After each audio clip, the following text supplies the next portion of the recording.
On a night like tonight, what was the biggest challenge, and how would you just assess how you guys were able to come out of this one? They're a good team. All their players were pretty much playing except Dame, so, we had to go out there and make sure we go out there and fight and execute the game plan. And we got down big, and then I think it just let it get to us. Obviously, you're a bit on the younger side of things, but still 6 and 8 days is quite the stretch. How do you feel like you've come out of it and just what this team was able to kind of accomplish through it all? I think we did good, Some of us got banged up during that road trip and all these back-to-backs, but I think all of us were going out there fighting every single game, even tonight. After the game in Denver last week, Bronny told us how proud he was of your development in your rookie season, being alongside him. What's been your view of his development? And tonight he scores 17, his most as an NBA player. Yeah, it's been great to see. Me and him always got drafted together. He's my dog, playing the summer league and stuff. And then, seeing him go out here tonight, tons of confidence, going out there and showing the world what he could do. It's great to see. Markieff, first and foremost, just from tonight's standpoint, what can you guys take from a night like tonight? You just got to play hard. Not really too much. We was down about 4 starters, so when these type of games, you just got to play as hard as you can. Win, lose, or draw, you just, compete. From a bigger kind of perspective, the 6 games in 8 days to now be on this side, what does it show about this group? We just continue to fight, man, but that's rough for anybody. Obviously we didn't have Brian for none of the games, so, it's glad that he got the rest, that he got to get healthy. We had some guys sit out for the second game, get those guys back in. I'm just glad we threw it. Your first time with the Lakers, Bronny's in high school. Tonight he scores 17 points, tied for the team lead in scoring. What's it been like for you to see his development? He's a hard worker, man. We play a lot, stay ready a lot, and he shows that he's working on his game. He's getting better day by day. I'm proud of him just to go out there and make a name for himself. I think he's a great player and he got a great future. To use JJ's words, he said that Bronny has to deal with a bunch of just based on who his father is. How have you seen the way he's handled that behind the scenes? He's a calm and cool kid, man. He doesn't say much. He just comes to work. Obviously, he knows there's a lot of pressure on him. But he doesn't let it faze him.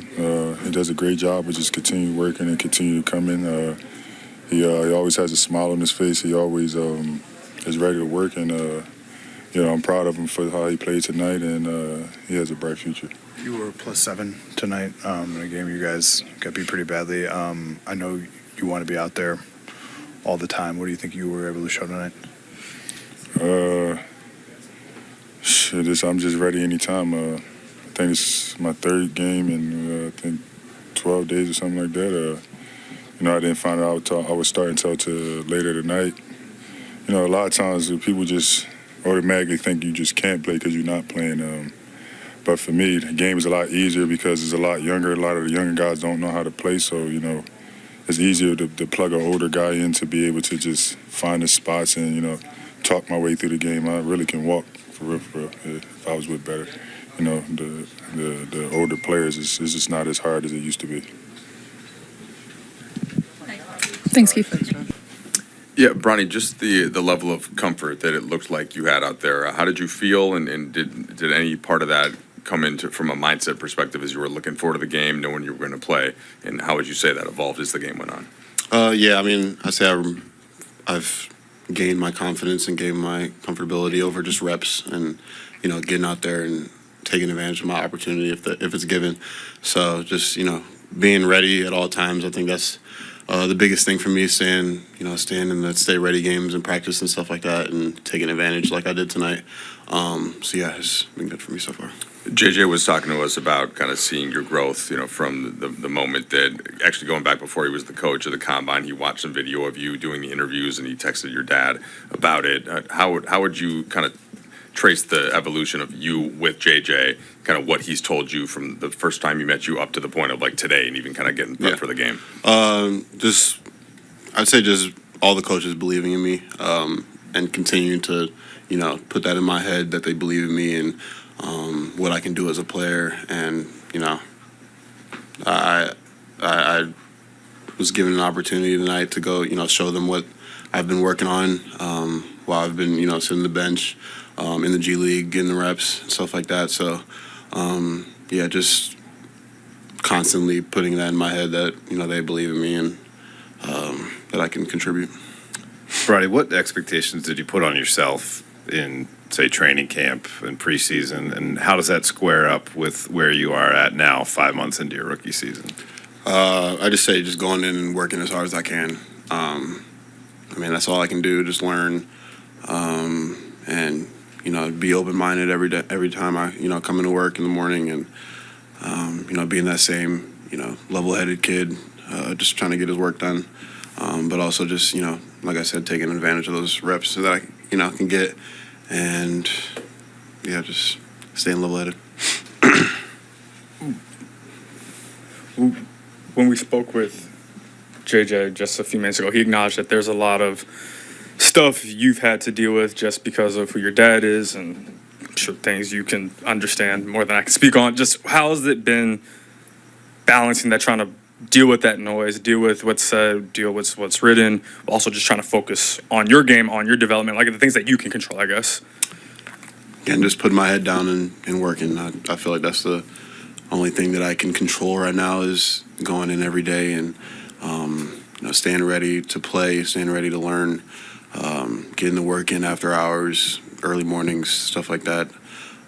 Just all the controllables that I can, do myself. There's not really much I can do of random people talking about me, every day. So can't really do much about that. So I just, go in the gym and work, put my head down and try to get better every day. Dan. Bronny, a lot of times you mentioned that level-headedness. I'm sure that's handy when there's like negativity floating. Like there's going to be a lot of positivity, I would imagine, after today. Does that level-headedness have to show up in the same way when you get back to work tomorrow? Yeah, for sure. Going in the gym tomorrow, we're ready to, work as hard as I did yesterday. So same approach for every day that I, go into my job. Yeah.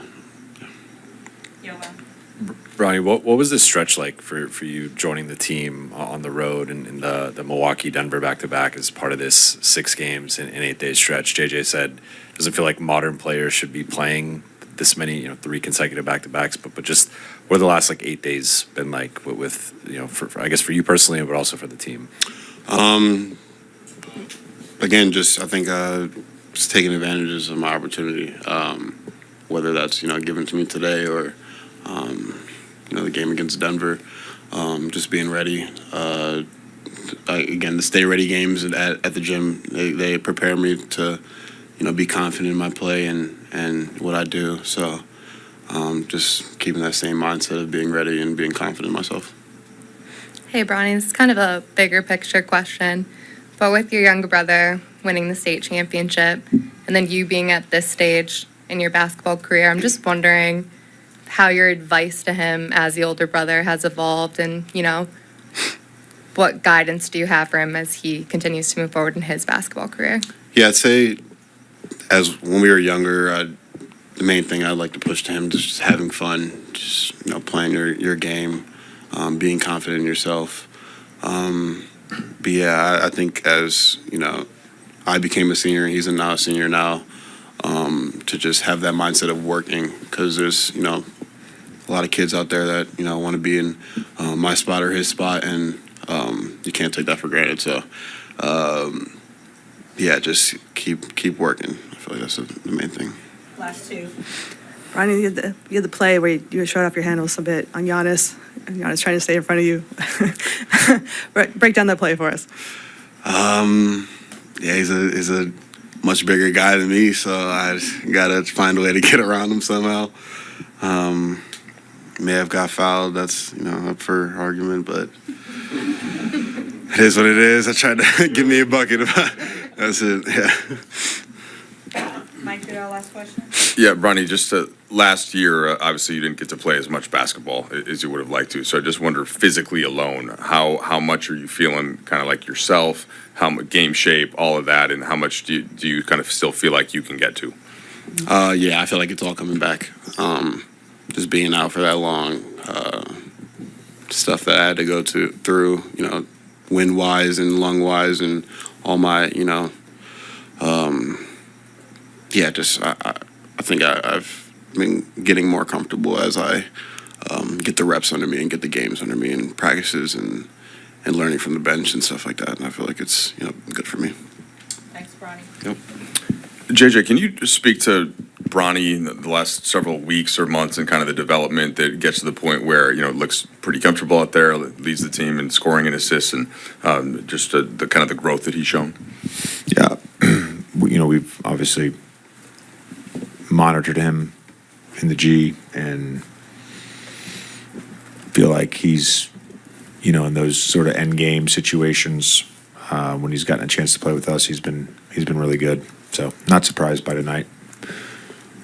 And I think his confidence is growing. You mentioned the word comfort. That's certainly there for him. And I think the next step is just becoming like an elite conditioned athlete. Because when he does that with his physical tools and just his like burst and his handle, and we think he's going to be an above average to really good NBA shooter.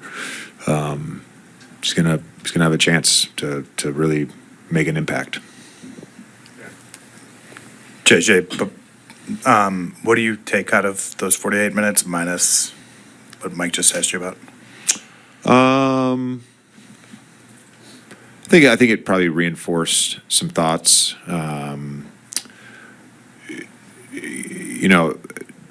We've been really, really good. It's weird. We've been really good with our greens. I think we started really doing it again in the New York game in the Garden, and for some reason, and maybe it's just not having full strength and playing guys that haven't been with us all year, but for some reason we haven't been able to execute that against Giannis. Their technique has just been god awful. No matter how many times we talk about it, show it, it just hasn't been there. Did it one time tonight. Cam forced a jump ball. Did it one time. Yay. So.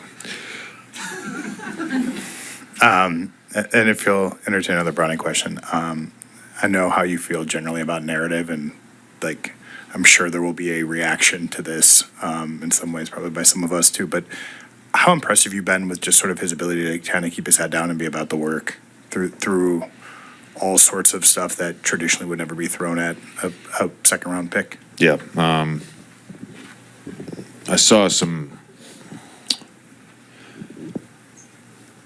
video interviews that he did at the Combine in May, and obviously I was not the Lakers coach, just an NBA analyst and podcaster at the time.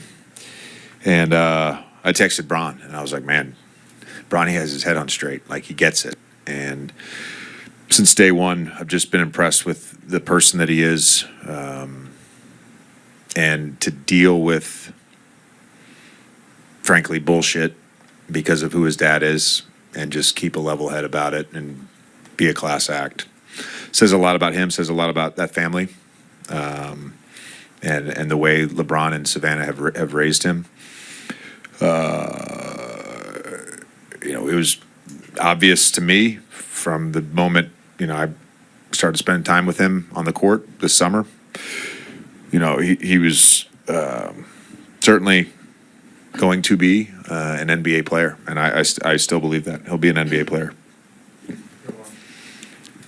JJ, once the games were rescheduled, this was obviously going to be the toughest stretch any team has gone through this season, just because you played 3 straight back-to-backs. Then you lose Rui and LeBron right before this stretch. You go 3-3, 2 of the games, you don't have forfeits of your starting lineup. How would you just assess the past 8 days and finally being on the other side of it? You have to look at it big picture and feel good that you go 3-3 in this stretch. And it was going to be tough no matter what, with the added game, made it harder. I don't think the game that exists today in the NBA and the modern NBA player is like, I wouldn't be either if this was what I came up in and this was the game that I had to play every night. It's different than when I first started. It's just you're not built to play 6 games in 8 nights. The game doesn't allow you to play 6 games in 8 nights. It's just possible. That's why I don't think have 4 and 5 anymore. If they are, I mean, I lived through the lockout year. I somehow didn't miss a game till the very end because we had secured our seed. It was a road game in Memphis. Stan gave me the option, do you want to play all 66? And normally I would be like, yeah, I want to play. But then I was like, fuck no, dude. I just played 65 games in 92 days. Like, this is impossible. And it was an easier game to play then because there wasn't as much movement and there wasn't as much spacing and you didn't have to cover as much of the court. It's what our guys just went through. It's difficult. And the old heads are going to talk about how physical it was in the 80s and 90s, and that's fine. But, the level of physicality in our game and the way that the court has to be covered and all the movement, it's tough. And just glad to be on the other side of it. And hopefully, going forward, we are healthy and can make a push here. Coach, you mentioned in the summer the G League being a model of integration for the Lakers. How has Bronny kind of exemplified that concept coming into fruition? Yeah, I mean, I don't know who put it out, but there was something that he wasn't going to, he wasn't going to play road games in the G League at the beginning of the year. That was never a plan. I think the way we've done it with him, the way we've done it with Trey, Christian, just having them available, having them with the G League, just their flexibility with it and having synergy with Zach and his staff, I think it's been wonderful in year one. We can certainly improve in certain ways, and we'll get to that in the off season. But I think the way Bronny's improved, and he can just step up in our world and know every play and speak the language. I think it's been great for year one. Thanks, Coach.